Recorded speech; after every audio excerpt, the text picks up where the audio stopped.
solve large, intractable problems. It's a new venture altogether.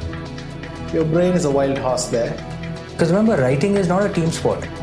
You are not selling horse carriages when there are cars. I want to be known only as the trusted advisor. More like a tourist. Play to Potential podcast. There was a friend who gave me some really good advice when I had decided to leave CRISIL but had no clue about what. And she said to me, go out and talk to people.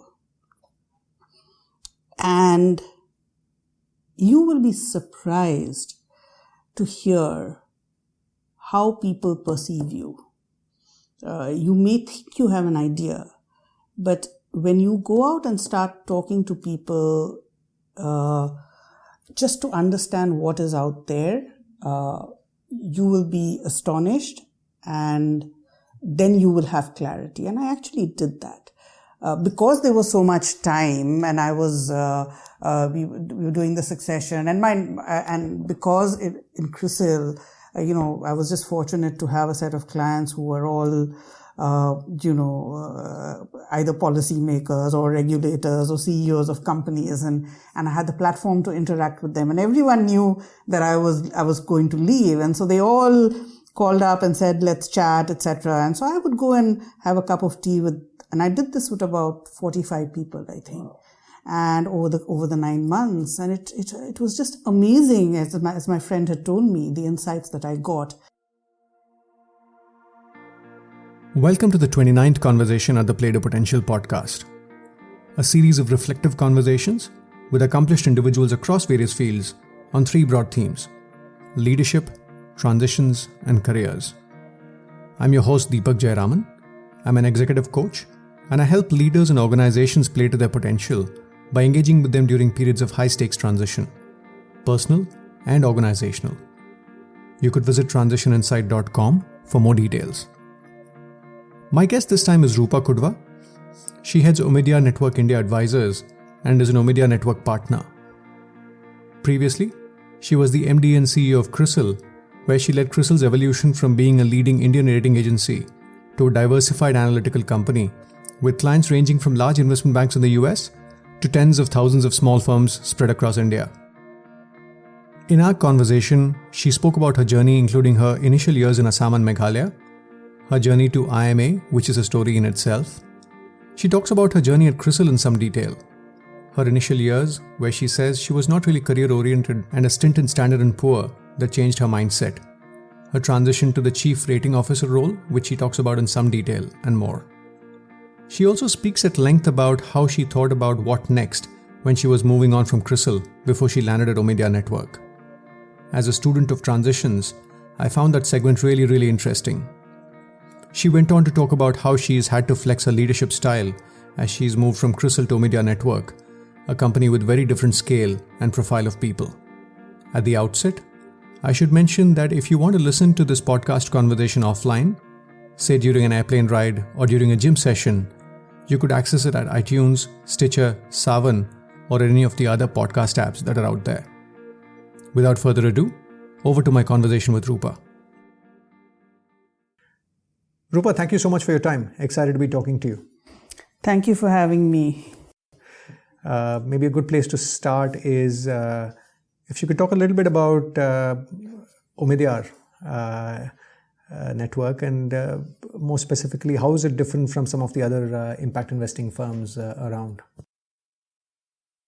Sure. So at Omidyar Network, we invest in early stage entrepreneurs who have innovative ideas, very often leveraging technology to achieve social impact at scale. And we have a business model which is quite unique. We are neither a VC nor a foundation. And this unique business model stems from 2 fundamental beliefs. Number 1, the belief in the power of business to do good. And second, the belief in the power of non-profits to build a strong ecosystem for entrepreneurs, whether it be through policy or through market infrastructure. And These beliefs are what lead to our dual checkbook model. We therefore do both early stage equity investments in for-profit startups, and we also make grants to non-profits. And we call this model a flexible capital model. So what this flexible capital model enables us to do is to actually have a wider toolkit than any VC would have, than any impact investor would have, or any foundation would have. Wow. And how do you walk that tightrope from a capital allocation perspective? How do you think about how much gets deployed in each bucket? So what is interesting is that the same investment professional makes investments in for-profits as well as the grants to non-profits. And we treat our grant dollars as well as our equity dollars equally, and it's the investment professional who decides what's the best use of the dollar. So typically, if it's a market innovation of some kind, it would be a for-profit equity investment. But if it is to support organizations that work on policy agenda or policy reform, or organizations that build sector infrastructure, typically these would be non-profits and we would give a grant. Just to give you an example, if you take the education sector, we've invested in a company called Aspiring Minds. It's a small startup which does assessments for jobs through computerized adaptive tests. Now, that is correct. And that's a company in which we are equity investors. We've also provided a grant to Teach for India, which produces teachers who we think of as critical sector infrastructure. Similarly, we have given a grant to an organization called the Education Alliance, which is an organization which works to promote public-private partnerships in education. And so together you can see how the combination of these three investments can help to move an entire sector. And we really believe that if you can impact or accelerate the development of an entire sector, we will affect or impact far more many lives than any one single firm can do. And if we have to move an entire sector, it is important to have this holistic view of policy, market infrastructure, sector infrastructure, and disruptive innovators. And so that's where the two checkbook model comes in. Very interesting. And therefore, so how does that impact how you think about outcomes and success? What does success look like at a firm level, at an investing professional level? So the success at different levels and on different parameters, right? So at the highest level, it has to do with social impact. So what is the scale of our impact, the breadth of the impact? Very simply, it could be as simple as how many lives have we touched, to the depth of the impact. So how much does our investment touch an individual life, and how much does it help transform an individual life, could be one way of looking at it. On the financial side, it's much easier because then you use the standard metrics of multiple on invested capital or IRR as any other firm would do. We also have measurements for sector level impact, whereby we identify in advance what we will consider as markers in the development of the sector, which we could deem as success. Of course, in all of this, I think we have to be humble, because in the work that we do, it's very difficult to attribute success to us always. We can talk about our contribution, but to claim attribution for sector change or for depth of impact in an individual life, I think becomes a bit challenging. Got it. And just picking up on one of the themes you're passionate about, and you recently released a report, Innovating for the Next $500 million. Talk to us about what's the play here? We believe that today in India, the mobile phone can be one of the biggest drivers of social impact. With the cost of smartphones coming down and with data becoming cheaper, we have more and more people coming online for the first time through their mobile phones today. And over the next 5 years, we expect that 500 million people will come online in India for the first time through their mobile phones. And this is a population which is often referred to as the next 500 million. What this means is that businesses will now find it much easier to access this population than they could ever have imagined before. And therefore, this population now represents an interesting and attractive opportunity for businesses. However, in order to build successful businesses targeted at this segment, it is very important to understand that the next 500 million are very different from the first wave of internet users. They are different in terms of their income levels, their education levels, their skill sets, their language skills, and even their social and cultural context. And so therefore, the barriers that they face or they perceive while using the internet are unique. And it is only if if entrepreneurs can understand these barriers and figure out how to address these barriers, can they build successful businesses targeted at the next 500 million. And these barriers could be several, like absence of adequate local language content on the internet. The internet content is dominated by English. And so now you have increasingly businesses which are providing local language content. So that's one barrier which businesses are addressing. The second is, for example, the reticence of women to come online.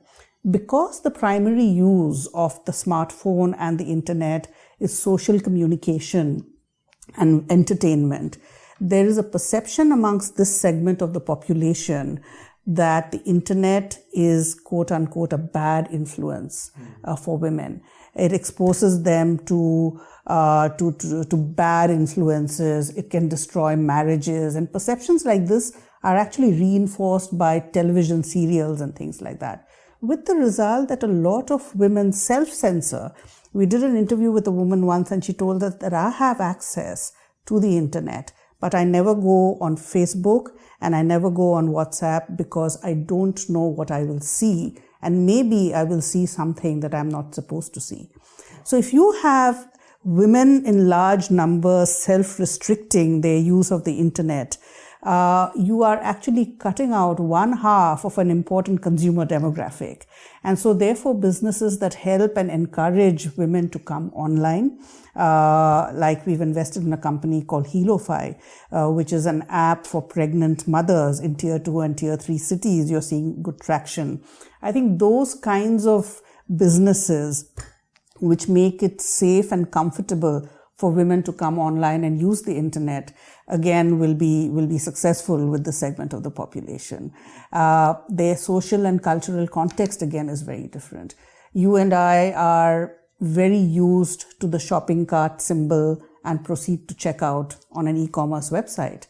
But essentially, these symbols are try and replicate what is an offline consumer experience, originally not even in India, but from outside India, right? But the shopping experience of a person in the next 500 million is not going into a supermarket or a mall and picking things off the shelf and putting them in the basket.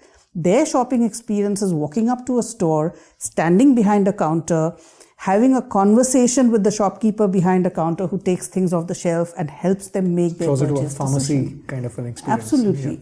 Yeah. And so therefore, these symbols like the shopping cart and proceed to checkout are not only alien to them, but can also be intimidating. So I think entrepreneurs who build businesses which tackle things like this, I think have great potential to successfully address this segment. Very interesting. And in terms of the nature of your investments or exposure in this theme of 500 million, are there specific sub-segments you're going after?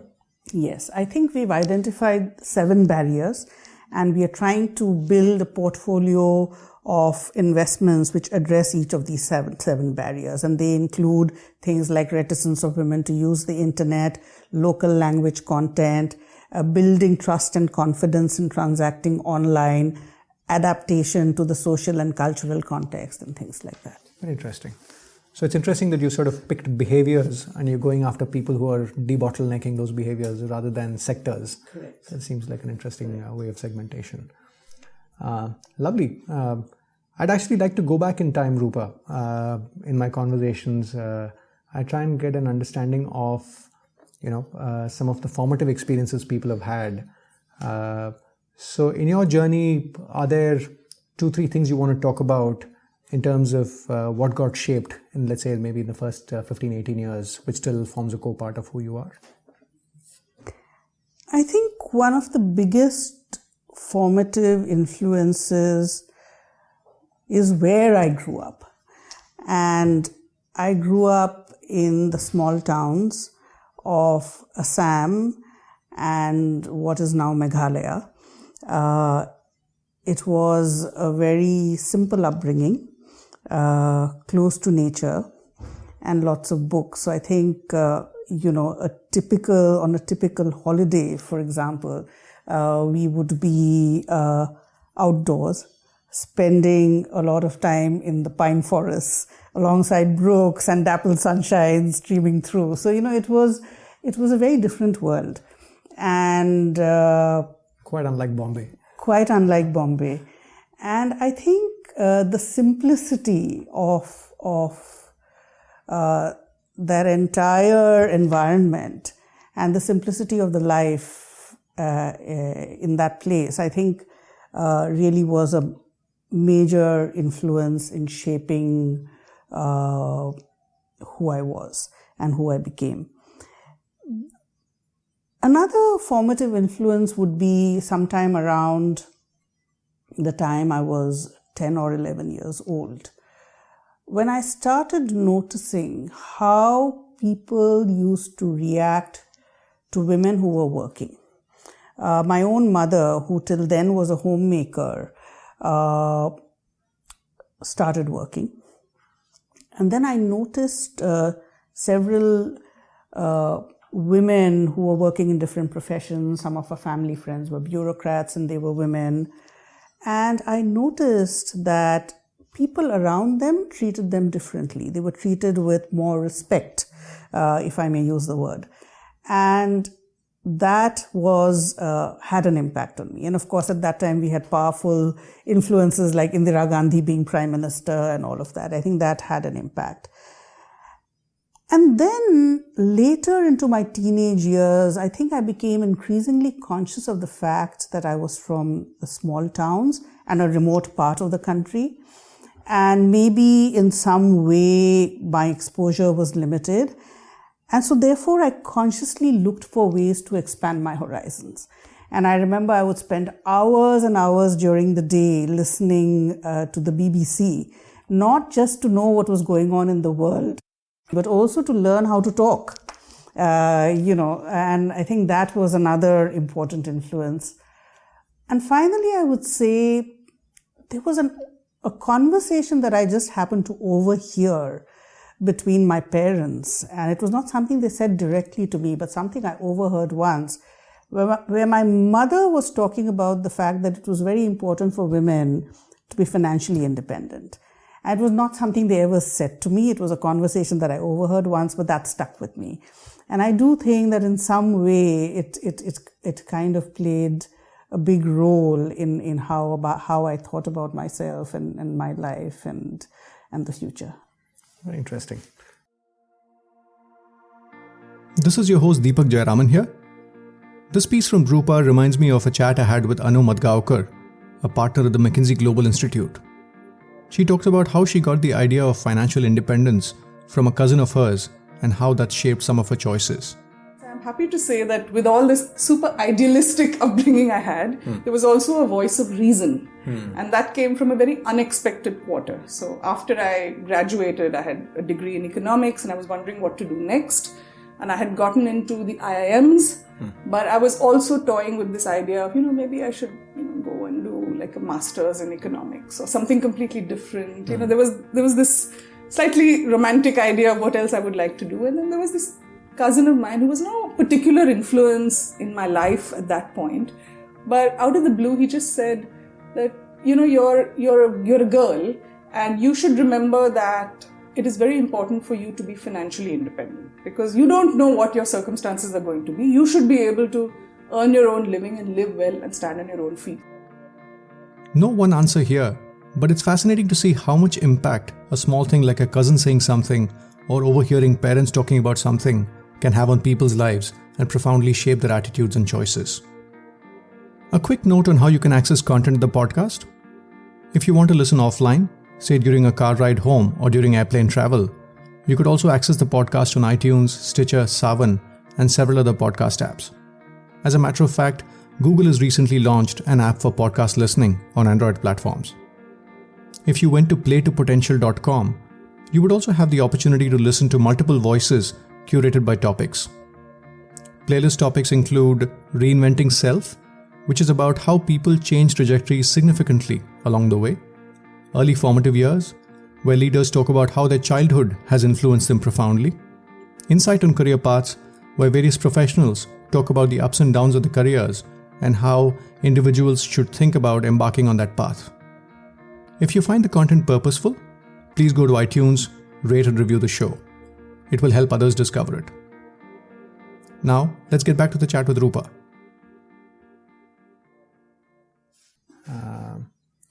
And just fast forwarding a little bit to the undergrad to postgrad inflection point.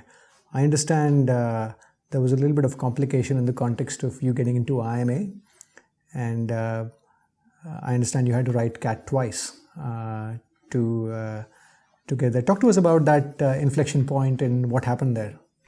Right. So I graduated from Cotton College in Guwahati, and I graduated in statistics and mathematics. And before that, after I finished school, I'd actually come to Bombay for a year and joined Sydenham College, where I was hoping to do my BCom. And within a few months of my coming to Bombay, I realized that I just hate this place. I couldn't adjust. I had grown up in small towns. I found this city quite overwhelming. And at the end of 1 year, I told my parents, I want to come back. And to their credit, they didn't say why. I think they could figure out that this wasn't working for me.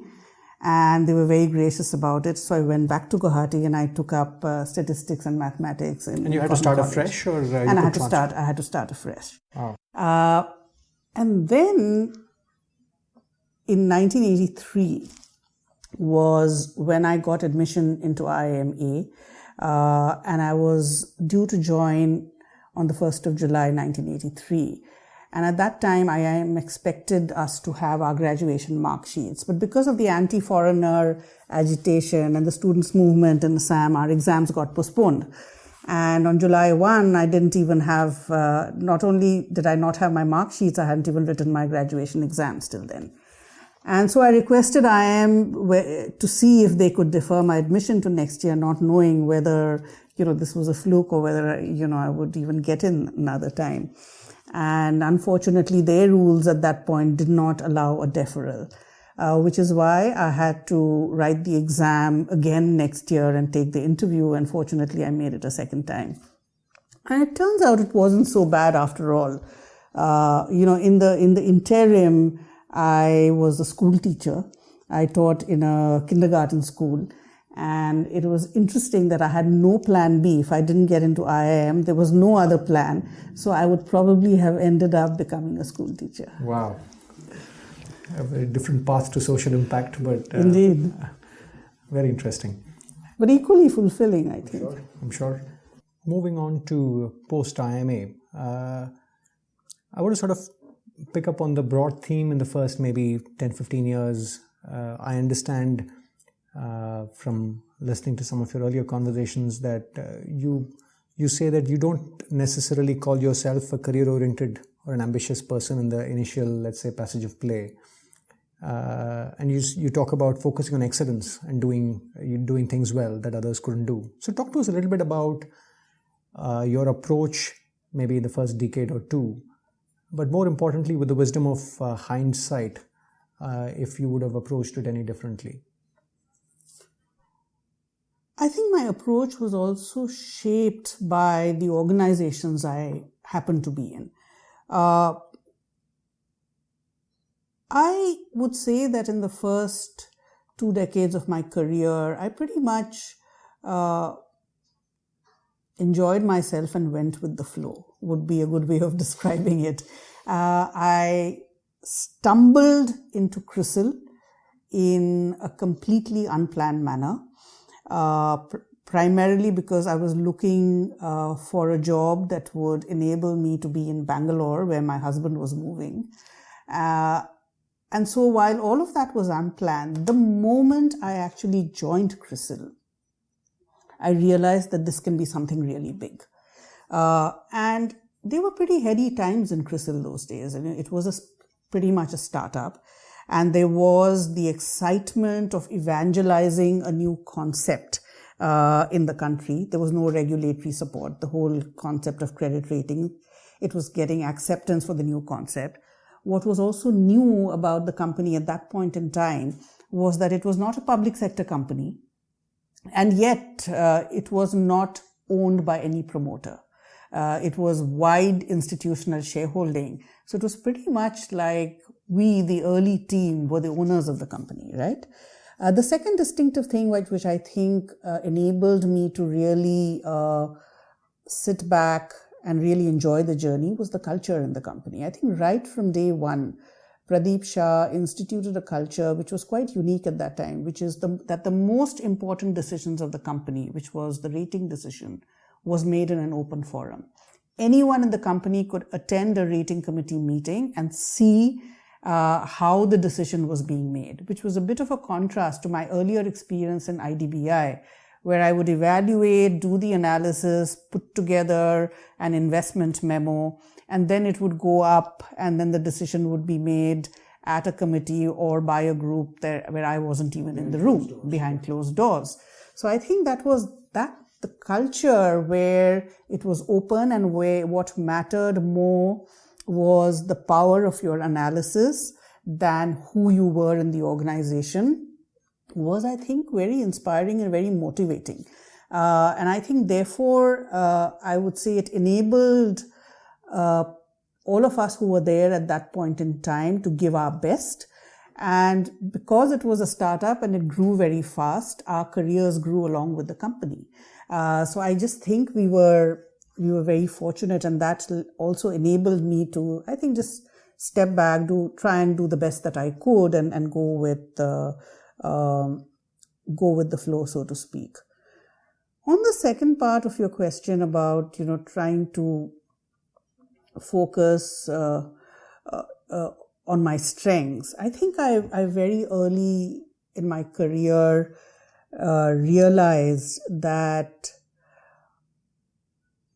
there was no point really in trying to be the best in everything. And again, taking the example of CRISIL, we had truly outstanding analysts in different sectors. I would call myself a good analyst, maybe even a very good analyst. I wouldn't call myself an outstanding analyst, right? There were so many people around me who were better than me. And so then I said to myself that, if there are all these great people, why would I want to be yet another person trying to do what these people are already doing so well? And instead I said, I realized that there were things that I could do that others probably couldn't do as well. And it was things like communicating with teams. It was getting teams together to work towards a common goal. It was working with others. It was having the ability to step back and form a picture of what needed to be done with the business, for example, which I thought were my strengths. And it was the ability to conceive new products, new ideas for the business. And I think while I continued doing what I had to do, I think over the years, unconsciously, I started focusing more on some of the things which I believed I could do differently from the other people. And maybe just to be a little provocative here, some of these clearly add value to the business, but often aren't visible from the outside. like, let's say, fostering a collaborative culture. I mean, I've come across people in the organization who do a great job, but sometimes it doesn't get noticed. So at some point they start wondering, is it a good use of time, and they pull back. So were there any choices that you had to make or calibrations that you had to make along the way? I think I was fortunate to have leaders in the company who were truly outstanding and truly inspiring. And I remember an occasion when I was fairly junior in the company, and as I said, we were a startup. So a lot of the systems and processes were evolving. And even though I was a rating analyst, I had some time on my hands. So I went and did an external survey of performance appraisal systems in different kinds of companies. I went and interviewed 10 of my classmates at IIMA who were working in different companies. And I came back and pulled together, on the basis of those conversations, a performance appraisal system for CRISIL. No one asked me to do that. No one even knew I was doing it. And I sent it up to what was our management committee at that point in time, and which included Ravi Mohan. And then I forgot about it for 2 weeks. And to their credit, not only did they have a look at it, but then I got a call from Ravi Mohan saying, oh, this is terrific what you've done, and we are going to adopt it.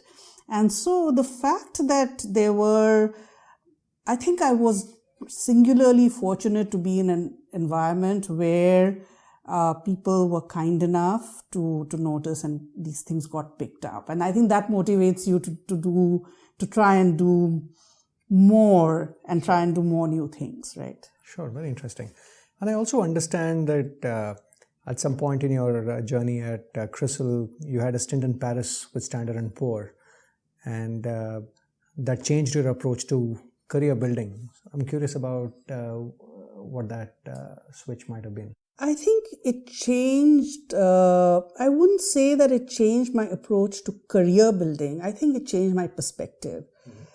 I think the big shift in one's career comes when you are able to make the transition from what I call a worm's eye view to a bird's eye view. So you make that shift and you're able to step back and look at the big picture. I think the fact that I moved out of India was living and working in Europe and evaluating banks in 15 different countries allowed me to really develop that outside-in view. So if I was evaluating banks in Israel, for example, I knew nothing about Israel, but it enabled me to think more strategically about the context, the economic context of Israel and how it impacts banks, rather much better than I would have been able to do had I been sitting in Israel, living in Israel, and an Israeli evaluating a bank, right? And I think that shift in lens, which happened because I moved out and I did this global analytical role, helped me grow tremendously, I think. It made me really move a step up. It wasn't what I expected to happen. I just thought I would go and learn more about banks in other countries. But I think it enabled me to develop a far greater strategic orientation than I had when I went in. Got it.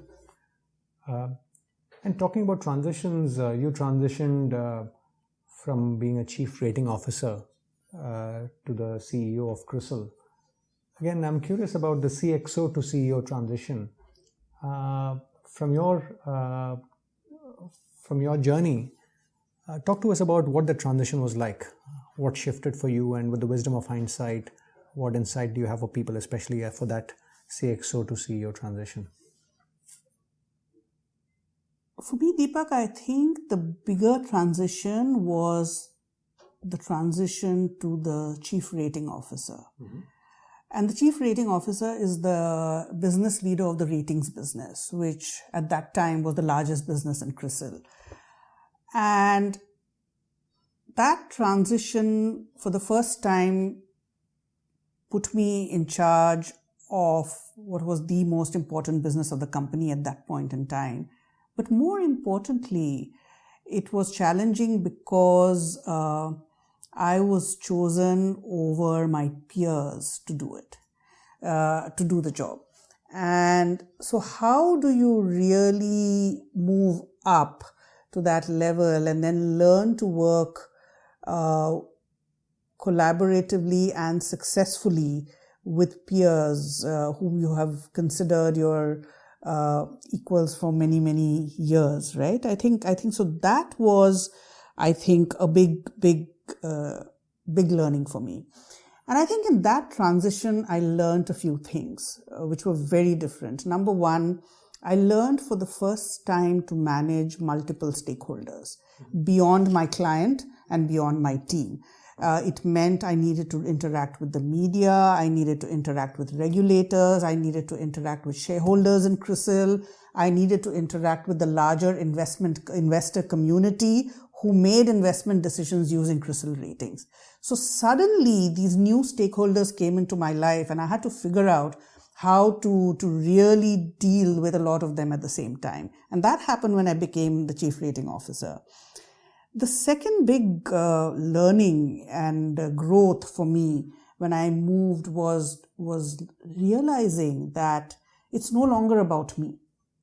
And, I don't know what's the right word, whether it's humility or what it is, but, this really is about everyone else except me. It's about the team, it's about the customers, it's about the markets at large, it's about shareholders who have reposed trust in the company and the brand and all of that. So I think that was a second big learning. And the third one was more tactical, but I think it was that shift which really taught me how to ruthlessly prioritize and manage my time. And I think these were the big step-ups required for me at that point. The transition from chief rating officer to CEO was far smoother. I think it was unsaid, and it was generally, I think Ravi Mohan ran such a phenomenal organization. It was kind of clear to almost everyone, including to me, that I would be his successor.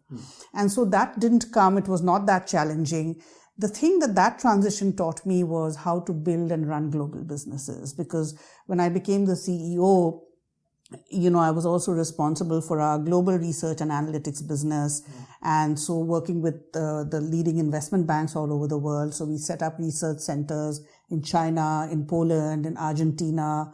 How do you deal with customers, demanding investment banks who are in the US, for example, and Europe, before the global financial crisis, and then later after the global financial crisis, were massive learnings. So this is like a ratings business plus a KPO almost. That is correct. And that so it was grew, like two businesses, right? That later on grew to become even larger than the ratings business. Oh, wow. But back to the point you mentioned, Roopa, the two things you mentioned, right? One is about dealing with peers and recalibrating that relationship. And second is about adjusting your pie chart of time. So talk to us about maybe in a little more detail on how you manage these two. What's the lesson to be learned? I think on the dealing with peers, it was a tricky one. It was, there was a big risk that people would leave the firm. And it was a risk that eventually panned out. And a lot of people ended up leaving, not immediately, but over time. I feel I handled it in two ways. Number one, I made sure I spoke to every one of my team members who were directly working with me every single day for the first 3 months. So every evening, there were 8 or 9 of them. I would call each one of them and have a chat with them. It could be anywhere from 5 minutes to 15 minutes, but I would do that and get their advice and talk about what I was doing and how I was thinking about it. But, I think that enabled me to kind of keep the trust intact because, there was a risk of, that. So I think that made a difference. Secondly, I think I also kind of recognized that they were, like I said, very strong people and pretty much led let them drive their agenda, knowing fully well that they would do a great job of it. And I focused on things that I believe that needed to be done in the business at that point in time. Number one, which had never been done before. Number one was talking to the investor community and increasing CRISIL's engagement with the investor community to increase the demand for CRISIL ratings was one. Number two, streamlining operations. I remember at that point in time, receivables were an issue and we needed to focus on how to do that. Number three was communication within the organization. From a small company, suddenly we had grown very big.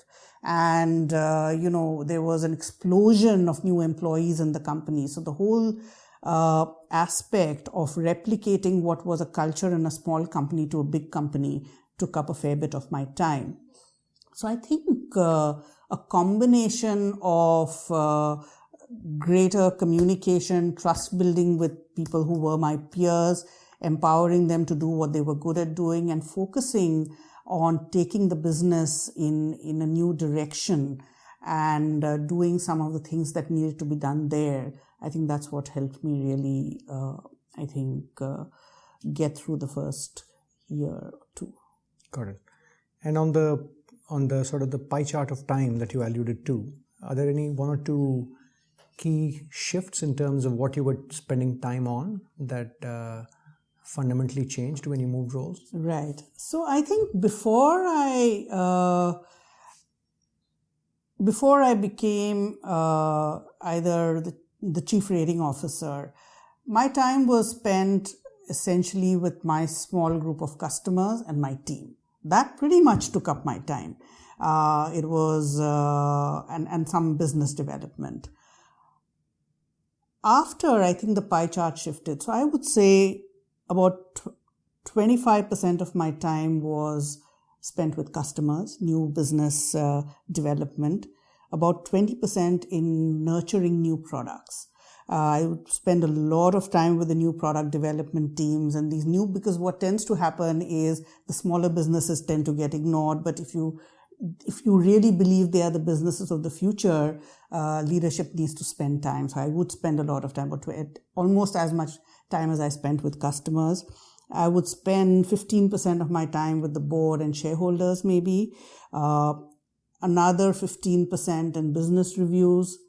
Another 15% in talent management. That was a big part of my time, figuring out who our key performers were, spending time with them, development, career planning for the team.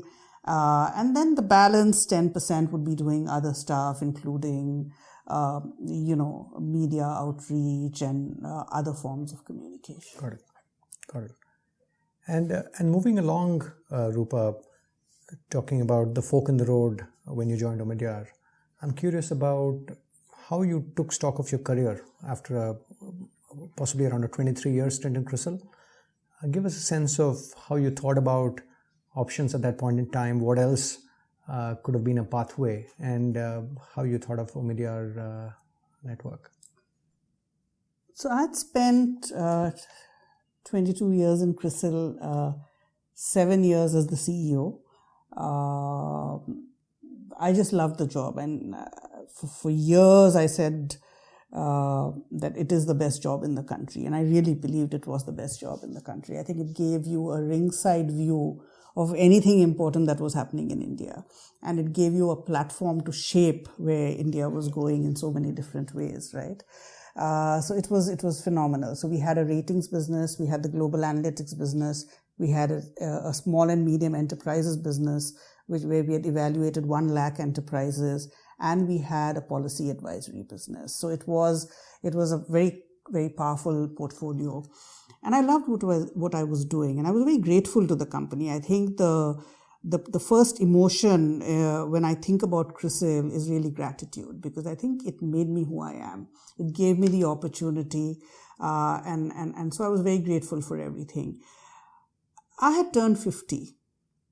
And I had already been the CEO for 7 years. I had another 10 years to go. And I said to myself that if I stay on for another 10 years, I would have ended up being the CEO for 17 years. And I don't think that's good. I don't think that's good for the company. It's not good for me. And I also figured that if at all I wanted to do something else, again, it was not clear what I wanted to do, this would be a good time because I would get a clear runway to do something completely different, not knowing what it would be. And so I had a chat with my board and said, I want to leave, but I'm not going to leave immediately. I will manage a smooth transition because I don't know what I'm going to do next. And to their credit, I think they saw the point of what I was saying.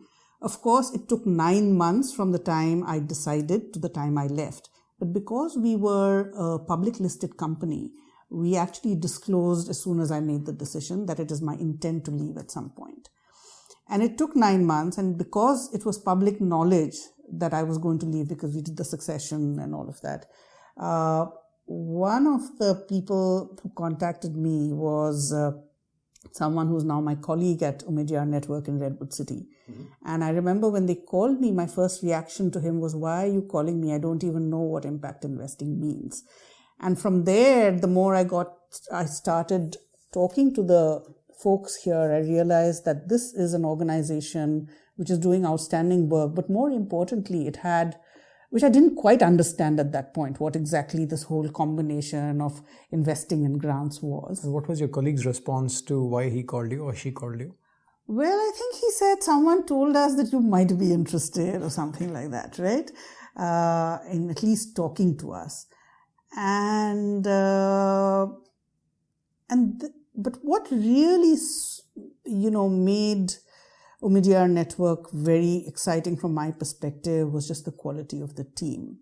And when I went to the website and I looked at the people who were in the firm and I looked at what they had done and their backgrounds, I said to myself that each one of these people could be doing anything that they wanted to. And the fact that they've chosen to be here and the fact that they've chosen to work for Omidyar Network says something about the firm. So that got me interested, and that led to further conversations and me ending up here. Got it. Now, the only reason I ask is this is also a time where people often go after scale in terms of the number of people they want to lead and, a large financial and, from a people scale perspective, I guess, is probably a factor of 100 or if not somewhere there, right? It's a big drop from the number at CRISIL to Omidyar. Did you, if not Omidyar, what else do you think you could have ended up doing at that stage? The honest answer is I don't know. I only knew that I wanted to leave CRISIL and I wanted to do something completely different. I didn't know what it was, and I said there will be a process of discovery by which I would figure it out, right? But my entire energies at that point in time were mentally coming to the decision that I want to leave CRISIL because it was, I didn't think of CRISIL as my job. I thought of it as my company, right? So even to come to a final decision to leave was a big decision. There were many people I had conversations with during this 9-month period, but everything seemed, there was the usual stuff, some private equity, some policy, some work in some large conglomerates. I didn't see myself as a person working in an NGO. I didn't think I was cut out for that. And so it's really hard for me to answer the question of what else. Who knows, maybe I might have done nothing. I don't know. But this really appealed to me. And you're right. I think when I joined Omidyar Network, I knew I would love the organization. I knew I would love the work. And I was inspired, truly inspired by what the organization was doing. My biggest concern was for me, in the sense that I wasn't confident at that point in time that I would be able to make the transition from a 4,000 people company to a company which is globally 150 people. And, 15, 20 people in India at that point in time. How would I handle that? It may seem silly, but how would I handle the fact that, I never sat in an open office, right? Would I adjust? I wouldn't have for day-to-day support, the so-called office of the CEO with two people doing the research and someone doing the PowerPoint decks and so it may seem minor, but those were the kinds of apprehensions I had about whether I would be able to make those shifts. I was less worried about how easy would it be for me to understand investing or early stage entrepreneurs or non-profits. I had a greater confidence that I would be able to figure that part of it out. But the smaller things were bigger apprehensions in my mind. Got it. And I'll get to Omidyar in a minute, but back to that inflection point, Roopa, again, with the wisdom of hindsight, for leaders who are at that crossroad, who take stock of life where they are, again, that crossroad could come at different points in time. It could be 40, 45, 50, whenever. Any insight into how they could thoughtfully get to that next innings? There was a friend who gave me some really good advice when I had decided to leave CRISIL but had no clue about what. And she said to me, go out and talk to people.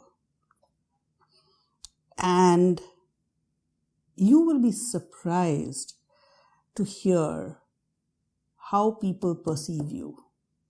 You may think you have an idea, but when you go out and start talking to people just to understand what is out there, you will be astonished and then you will have clarity. And I actually did that. Because there was so much time and I was, we were doing the succession and because in CRISIL, I was just fortunate to have a set of clients who were all, either policymakers or regulators or CEOs of companies, and I had the platform to interact with them, and everyone knew that I was going to leave, and so they all called up and said, let's chat, etc. And so I would go and have a cup of tea and I did this with about 45 people, I think, and over the 9 months, and it was just amazing, as my friend had told me, the insights that I got. And I think the first clarity that I got was on what I did not want to do. And I think that itself became clear to me through these conversations. And as people said, why don't you do this? Or we think, why don't you join us? And that gave me the clarity on what I did that helped in the elimination process. In my mind, I don't want to do this.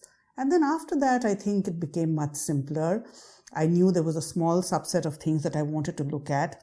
And that small subset of things was, where can I use my skills and capabilities and apply them on a wider platform to achieve, to bring about some kind of change. I didn't know what kind of change it would be, right, in India. So I just knew that part of it. And I came through to that realization through these conversations and a process of elimination.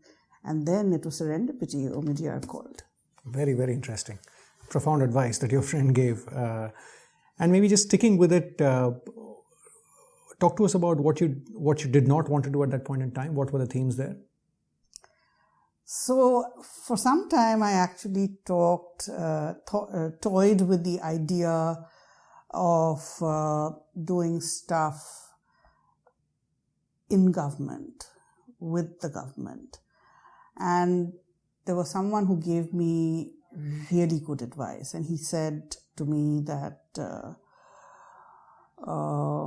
you've got to realize that you are not the kind of person. I don't think you're the kind of person who'll succeed in government. And he gave me the reasons why, and that was insightful, right? And that was valuable advice from a very senior person, which I am very grateful he gave me, because I think he was right in what he was saying. So I knew that much though it was something that I would have liked to do, I realized I wouldn't be successful given the nature of my personality. I thought that, the other kinds of things were doing strategy type things in large business groups, etc. I didn't think the traditional corporate jobs, be it leading businesses, strategy, innovation, those kinds of things in a corporate setting didn't appeal to me, because I said to myself, what I have currently is better than any of that, so none of those. Actually, it was a pretty long list, which was very easy to eliminate very quickly.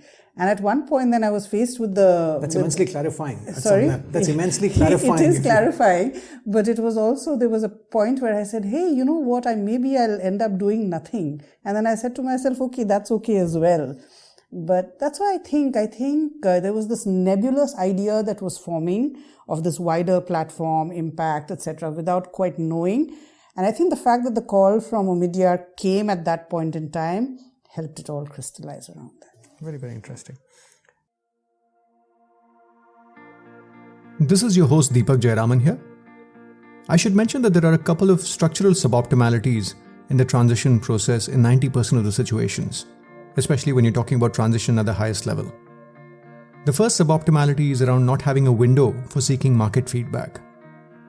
Here Roopa talks about having a 9-month period where the organization and the world around her knew that she was moving on from CRISIL, and that gave her the comfort to have conversations with people around her and seek feedback around potential direction. In several situations, leaders often don't have that window, or don't create that window rather, for themselves, given the sensitivity of the conversation. They get a search consultant call sometimes, and they have the current job to protect. So they don't get that feedback.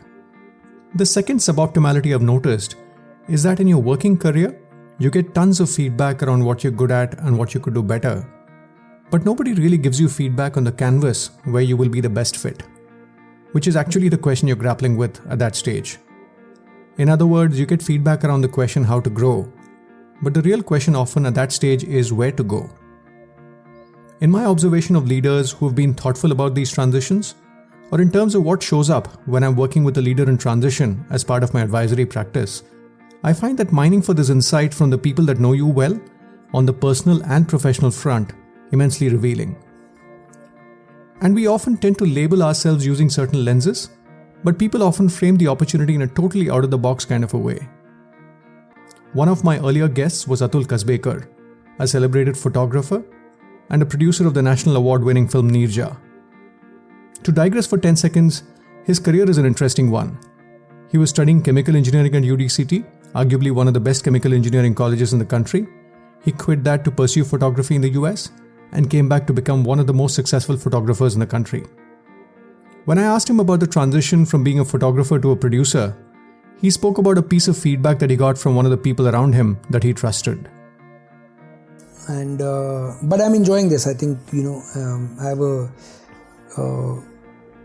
friend who's a spiritual guide. He lives in Bangalore, and he was saying that I think it's an excellent space for you, because what you may not see is but what he sees, and it actually turned out to be quite true. He's saying, you're actually a very habitable platform for people who otherwise would never meet each other, to be pulled onto and to coexist and work in a harmonious way and be able to create. Like Atul says, sometimes the answer lies in our blind spot. Sometimes when you get this feedback from the world around you, it is framed in such a way that it opens up a new pathway as you explore possibilities for the future. And this does take time. I also tell people not to rush this process of gaining directional clarity. Just a quick note on how you could access the content of the podcast.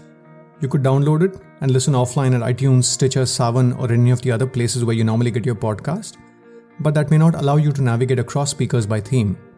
If you want to do that, please go to playtopotential.com and navigate through any of the curated playlists that you find of value. If you find the conversation purposeful, do rate and review on iTunes. It will help others discover the podcast and seek value from it. Now, let's get back to the conversation with Roopa. And talking about Omidyar, in what ways did you have to adjust your leadership style in this context?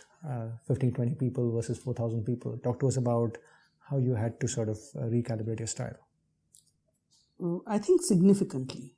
It's been one of the biggest recalibrations I've had to make. It was also bear in mind that I had no understanding of the business. Early stage investing is a very different ball game, and I was also not exposed beyond the work that we had done in the CRISIL Foundation, not very exposed to the world of nonprofits. And so a lot of time was spent in understanding the business. I also realized very quickly that we have a formidable team. And again, it was, when we have such outstanding people, you just have to make sure that you create an environment where everyone is motivated to come in and give their best every single day. And I don't need to do much more beyond that. They're just fabulous, right? So I think that realization came pretty early. I think also very helpful people. So, I would sit and ask stupid questions and everyone answered them patiently and helped to get me up the learning curve. What I focused on, therefore, was building out the team. So a lot of my personal time went in recruiting people. And so we've significantly augmented the team since I joined, and we've built a new office and set up a new office in Bangalore as well. Where I spent my time was with entrepreneurs, getting to know who these people are. In CRISIL, I used to work with entrepreneurs who had arrived and built big corporations. Here I was talking to entrepreneurs who were just getting started. So just understanding this community. And it's a very different generation. It's a generation which knows no fear. They have no fear of failure. They're willing to take the risks. They want to do good. They want to have an impact. So it was good to get to understand the entrepreneurs. I also spent a lot of time thinking about the future of Omidyar Network in India and how we should really focus. We work in 6 or 7 sectors. How do we approach our business in a way that makes the whole of what we do greater than the sum of the parts?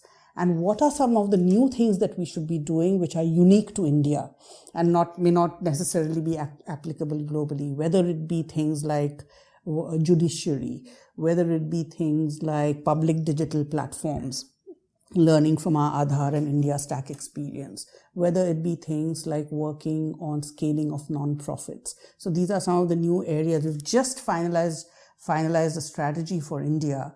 And I think it's been the culmination of my observations, learnings, and reflections in the 2.5 years that I've been here. I finally feel that we are at a place where we are able to fully capitalize on the environment. For the kind of work that Omidyar Network does, I think India's time is now. On the one hand, you have the ecosystem for entrepreneurship in general being very positive, much more positive than it has ever been before. And on the other hand, the drivers of social impact, whether it be the mobile phone penetration or the skilling policy or everything else, are gathering greater momentum. So I think we are in a really, really sweet spot. And I just feel it's a very inspiring organization to be in, simply because of the power of the work that the entrepreneurs are doing. It's truly an elevating and uplifting experience to do this job. Very interesting. And back to the point you mentioned, Roopa, coming in with no prior background, either working with young entrepreneurs or with investing or with social impact. As a leader, how do you establish respect and credibility when you come in from that sort of an orbit? So first of all, it's a small team. So we're not talking about hundreds of people. I think the dimension, therefore, is much more manageable, right? The scale, and we're talking about 150 people globally. So again, I think some of the same principles which have worked for me. One is communication and listening. I think that makes a big difference. 2 is not being afraid to ask questions, not being shy, not being embarrassed to say that I don't know. And 3 is it's a global firm. So again, invested a lot of time. We have global sector leads for each of the areas that we work in. Invested a lot of time building relationships of trust with each of them. I think all of that helped in the beginning. I also feel that people who work at Omidyar Network are truly driven by a mission to make a difference. So it's a very atypical organization where you don't have Like I said, you have people who are here because they believe in the work and they believe in the mission. And I think it was not just me. Equally, the team made it their problem to make me succeed. So that helped. Got it. So just another piece in the context of the transition, Roopa, is the notion of judgment. You move from a rating context to a investing context, and investing in a social impact kind of a context. So talk to us a little bit about the notion of judgment. How is it different, and how do you come up to speed in the kind of judgment that's required in the new context? The social impact part of it is relatively easier because that's our first screen. So our first screen is this organization inherently a fit with one of our predefined areas of social impact? So I feel that there is less of a judgment to be exercised on that front. I think there's a difference in judgment as a business leader when you are taking business decisions for a business that you are running yourself, compared with judgment as an investor. I think you're one step removed because you're making a judgment about an entrepreneur who in turn has to make judgments about businesses in areas where there is not much data, which are at the frontier of innovation. And so that makes it increasingly, makes it harder in a sense. I feel though that early stage investing is about thinking of the possibilities and figuring out the possibilities and applying judgment to what is the type of business and will this business model and will this entrepreneur succeed? I think that's the judgment we are making. In a rating decision, the judgment is about the risk, what could go wrong in a sense. And in running a company, the judgments involved are a different set of judgments altogether. It's about, competitive strategy. It's about positioning. It's about new products, and things like that. So I think the judgments are in three different contexts in that sense. In investing, I feel that initially understanding the world of the startup entrepreneur was important for me to kind of learn how to think as an investor.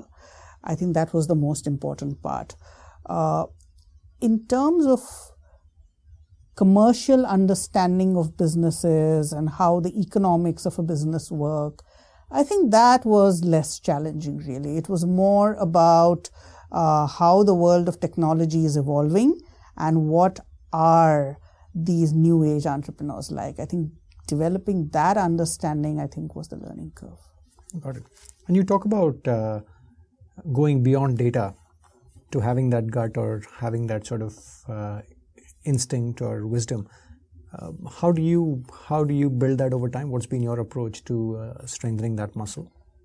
I feel that for me, it happened because of diversity of exposure.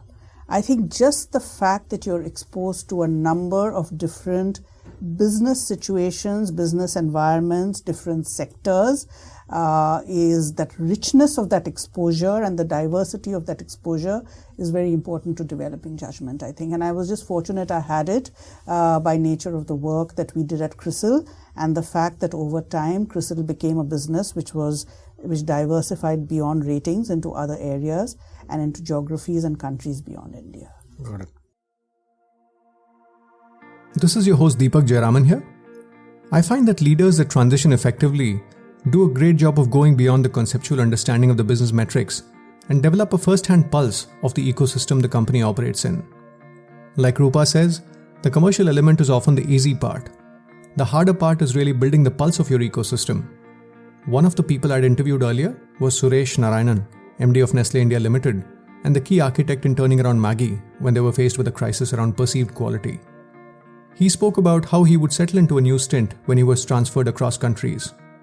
What happens to us is that being operating managers for a better part of our lives, our immediate worry is how do I get my next week's sales or my next quarter profits or whatever. Especially at senior management levels, it is important to step back and observe. So what I used to do in all the new situations is I always walk around. I don't sit in my chair. I walk around the office. I walk around to the sites. I walk around where, talk to the common people. What are the kinds of things that interest you? What are the kind of things that bothers you? What suggestion would you give to make this company better? Right? I think there are ways in which you touch the lives of people. The minute you touch the lives of people, you as a leader do not become unreachable anymore. And in cultures which are fairly hierarchical, I mean, Egypt is pharaonic, very hierarchical culture. Singapore, meritocratic but still very authority driven, right? Philippines, again, is very, very rigid in terms of the structural tenets of who's the boss and who's the subordinate. Thailand, similar. They are the monarchy, right?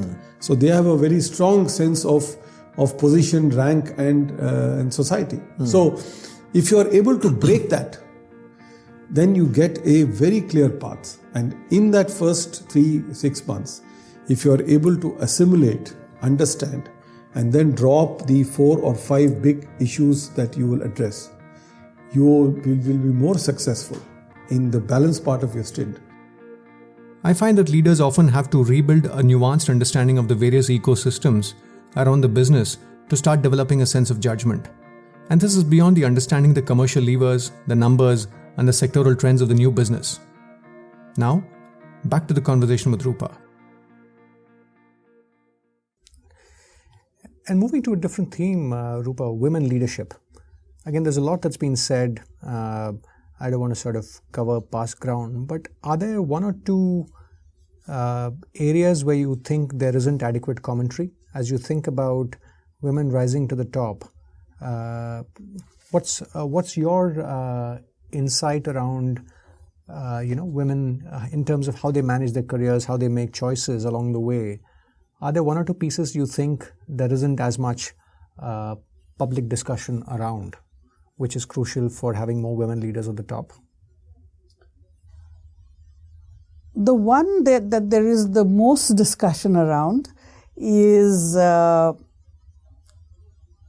fact that women drop out of the workforce when they start a family, and the challenges around that. I think there's a lot of discussion on that. On that, things are changing on two fronts, happily so. One is the fact that families today tend to be much more supportive of working women, particularly in the metros, because I think in the metros it has almost become a necessity now for both spouses to work. And therefore, the support available for childcare from family and other sources, I think, has increased. And that's a good thing. The other good thing that has happened is that organizations have realized that it pays to invest in women. And I think they are more accommodating of the fact and more understanding of the fact that there will be this phase in a woman's career when you have to be supportive, but that it will pay off multiple times when she comes back. So it pays to be patient, it pays to be supportive, it pays to be flexible. And that is something that still continues to be talked about, but I think that problem will get solved. The second barrier that women hit is later on, when they are in the upper end of middle management or in senior management, but when it comes to them taking the top jobs. I feel that there it's a mental barrier of self-belief that I can and I should ask for the top jobs, and I can do it. I think women hold back. They hold back in asking for a seat at the table, And I think that is where other women leaders can play a very big role. My own thinking on this has evolved in the last 15 years. If you had asked me this 15 years ago, I would have said it's all about merit. And, if you do good work, you will be recognized. Women don't need special treatment, is the argument that I would have made. Today, I believe that the second barrier that I talked about is a very big barrier. And therefore, it is actually almost incumbent on other women leaders to reach out and talk about this issue and help other women to cross this barrier. I've also changed my views about things like quotas for women on boards. This is something which I would have been vehemently opposed to 15 years ago, but I actually believe it's a good idea now. And the reason I do so is I believe that if you actually put women in those positions, they rise to those positions. There is an example that I like to give, which is not in a corporate context, but in the context of a village panchayat, when the constitutional amendment, etc., led to greater devolution of powers to the villages, and then you had the reservation of the sarpanch position for women in certain villages. And there was this anecdote which is oft repeated of a woman who reached on Republic Day for the flag hoisting. She reached a couple of minutes late, and she found that the men in the village, the elders, had actually reached, hoisted the flag and had gone home. But when she reached there, she said that I'm the sarpanch, it's my job to hoist the flag. And she insisted that all of them come back, and she hoisted the flag. So initially, you may get the wives and the sisters and the daughters-in-law of men coming and occupying those positions and be so-called puppets, so to speak, as it's felt. But over time, I feel as women come to recognize the power that the position gives them, and power in a nice way, I think they rise to the occasion and they deliver. And it's amazing. The moment you have these quotas, etc., it actually pushes the boards to go out and look for more women on boards. So typically you would get board members through your networks, etc. But the moment you go out and hire a search firm, for example, it's amazing the number of women who show up on the list of candidates, which otherwise would have never happened for these board roles. Very interesting. And moving on to that sort of an observation, I came across this term golden skirt, which I guess is an American term for sort of the few select women who happen to be in the shortlist for multiple board kind of contexts. I have a disagreement with the phrase, but conceptually, again, looking at women leaders, what does it take to be on that list? In your experience, what does it take to be a credible contender for board roles? What should women leaders bear in mind? I feel that, today, being a board member, particularly if you're a board member in a public listed company, is serious business. It's a massive responsibility. Board positions also come with personal risk and at times personal liability. And I think everyone, and this is not just applicable for women, needs to be conscious of that. And so therefore it is important to first figure out whether you have the time, because boards need a lot of time. It's not that you show up for the board meeting once a quarter and leave. Today, the kinds of expectations from boards are rising, and you've got to be clear that you have the time. You've also got to be clear that you have the permission. And when I say the permission, it means from either the organization that you're working in, ensure that there are no conflicts with anything else that you do. I think these are hygiene issues. It's important to also reflect on what skills you will bring to a board. And while there are many technical skills, I think it's very important to ask yourself, do I have the judgment and the wisdom to sit on this board? Am I seasoned enough in the kinds of issues that this board and this company at the stage of its evolution is likely to be dealing with? And do I have the requisite, it's not just the hard skill set, do I have the requisite judgment and wisdom to bring to that position? And I think some of these things are gender neutral, right? These are things that you have to reflect upon and think about whether you're a man or whether you're a woman. As far as women in particular are concerned, I think it's just for more senior women to make it known. You thankfully have search firms which are getting into the act today in recruiting women for board positions. So it's just a question of letting it be known that you're open to board roles. I don't think it takes more than that. I don't think it takes women who need to do any more preparation for board roles than men need to do. I often find it really funny that there's almost no conversation about preparing men for board roles, and yet everyone is talking about preparing women for board roles. And I think being a board member or being a CEO is equally hard and incredibly a big step up that you need to take, irrespective of the fact that you're a man or a woman. But the conversations tend to be more about how do women think of preparing for board positions? Point well taken. Just moving to the last segment, Roopa, just as we wrap up, I'm curious about how people define success as they go through their journey. So as you reflect on your journey, have there been points in time where your metric for yourself has shifted significantly? I wouldn't say that. I think success at the end of the day is a journey, right? It keeps, you can never say I've been successful. It's a long journey. And here is how I think about success. Number one, am I working for a larger purpose? Is it clear to me what that larger purpose is? Because that's what creates the inspiration and that's what creates the motivation. And I think, again, I've been fortunate, right? Whether it was in CRISIL, it was all about the larger purpose of making markets function better.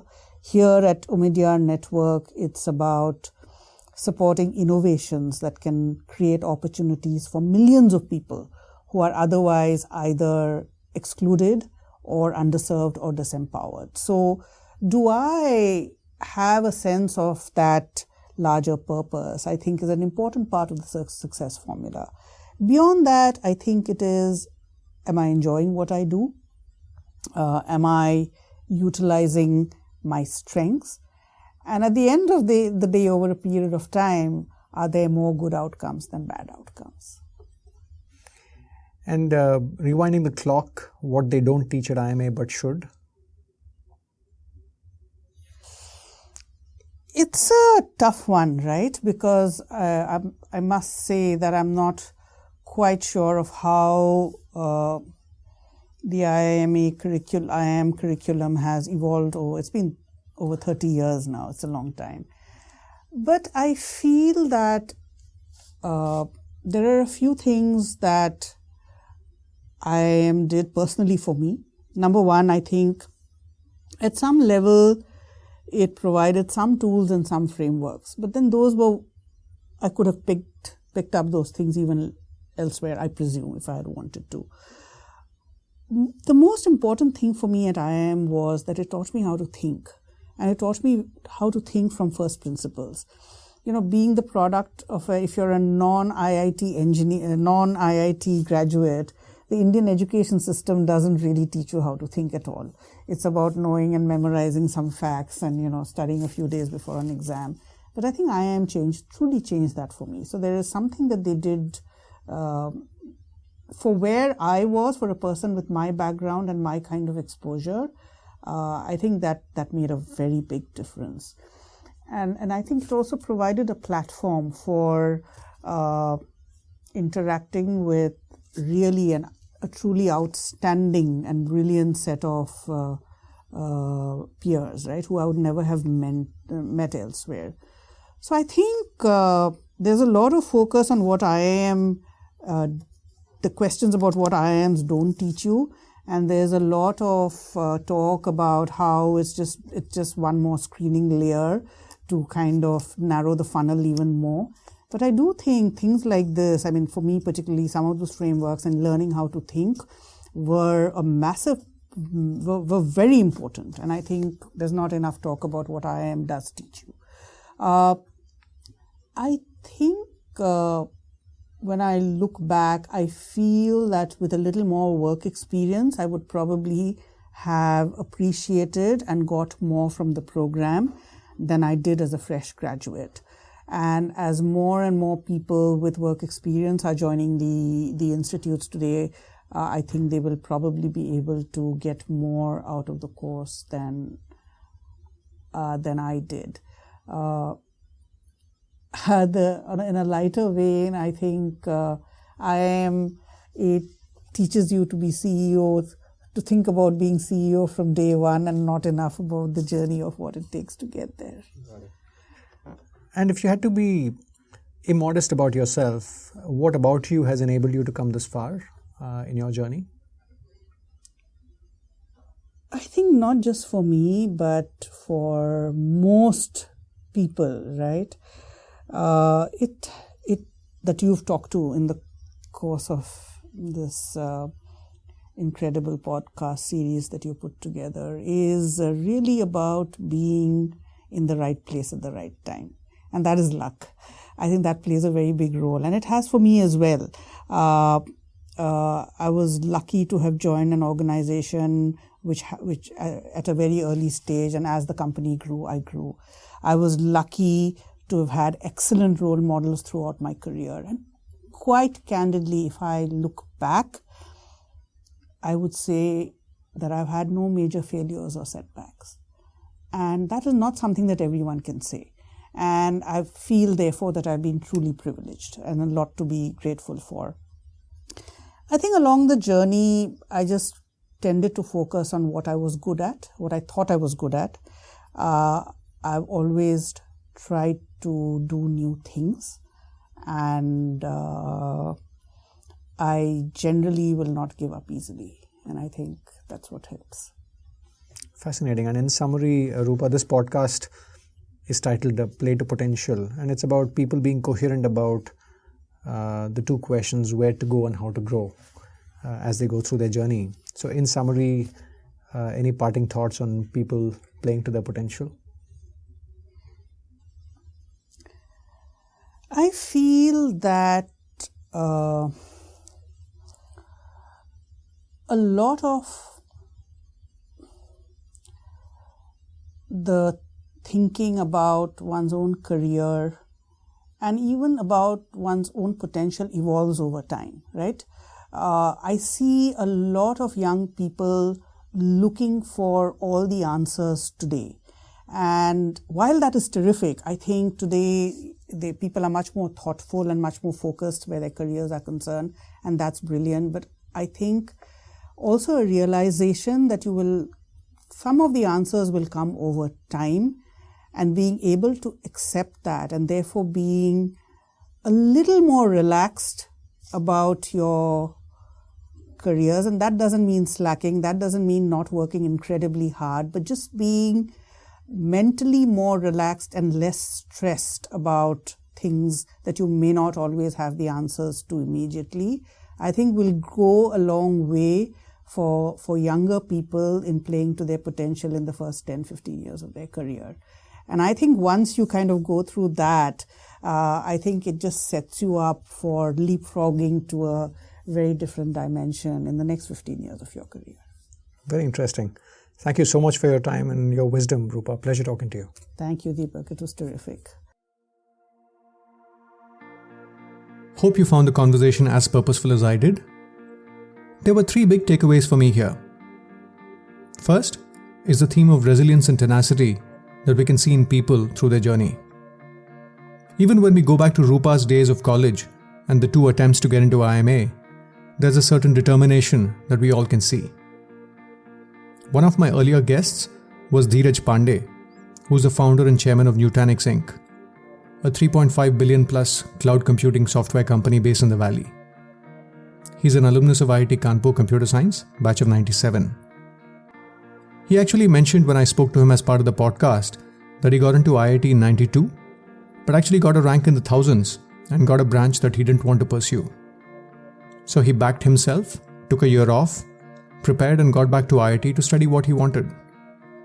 Again, no one right approach here, but it's fascinating to see the fierce resolve that some of these people show, and the signs can often be visible early on in their journeys.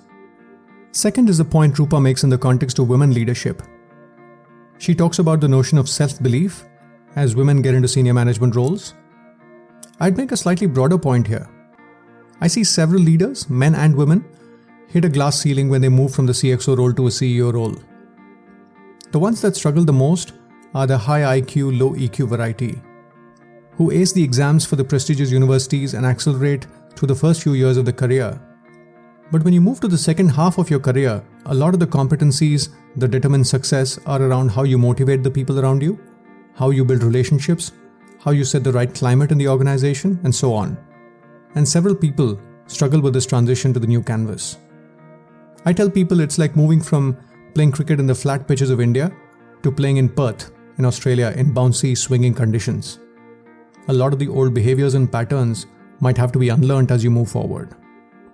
Seeking help through a coach or having a personal board of advisors might help avoid collateral damage along the way as you grow. The third piece that struck me was the thoughtfulness with which Roopa approaches the transition from CRISIL to Omidyar Network. Very often people who are successful in their current careers keep chugging along. One day they get a call from a recruiter about an opportunity and they often jump into it. There's nothing wrong with the approach, but if you think about the classical approach to problem solving, you first develop clarity around the criteria with which you would make decisions, then you generate options, and then you pick what makes sense. Agreed that life is a little too messy for such a clean process to work, but it's worth taking a pause from time to time before you move on to the next innings. That reflection will give you the conviction and the path, and the energy to play at the next canvas for a prolonged period of time. Thank you for listening. If you find the content purposeful, please share with those that could find this of value, and do take a moment to rate and review on iTunes. For more content from leaders like Nandan Nilekani, Zia Modi, Vinita Bali, Jay Panda, Rama Bijapurkar, Amish Tripathi, Atul Kasbekar, and more, please visit playtopotential.com. You could access a full conversation or access content that is curated by key themes that might be of interest to you. My next guest is Vinay Sitapati, an assistant professor at Ashoka University in India. We discuss his recently published book Half Lion, where he talks about Narasimha Rao and what we can learn from the man who was the key force behind the economic liberalization of India in 1991. Vinay traces the journey of Narasimha Rao from a village called Vangara in Andhra Pradesh to becoming the Prime Minister of India, and talks about some of the elements that might have been key ingredients of his success. The central question of the book is, how did a man so weak achieve so much change? So it's not just that he was running a minority government. His own party hated him. He had to report to Sonia Gandhi, right? And the crisis that India had, from secession issues in Assam, Punjab and Kashmir, to a balance of payment crisis, to the fall of the Soviet Union, to Rajiv Gandhi's assassination. So here's a man with very little power, and Narasimha Rao also was, had famously the charisma of a dead fish. He was a really boring guy. So a man with very little charisma, right? Very little raw political power, very little mandate, and facing an inbox from hell made this kind of change, right? And that's really the heart of the book, and I push at it again and again. I think one, and I could give many examples of it, but I think a core feature of why Narasimha Rao was successful was that instead of focusing on what needed to be done, he focused on how it should be done. And I think that's very important. I really look forward to having you at one of the subsequent conversations of the Play to Potential podcast. Bye now.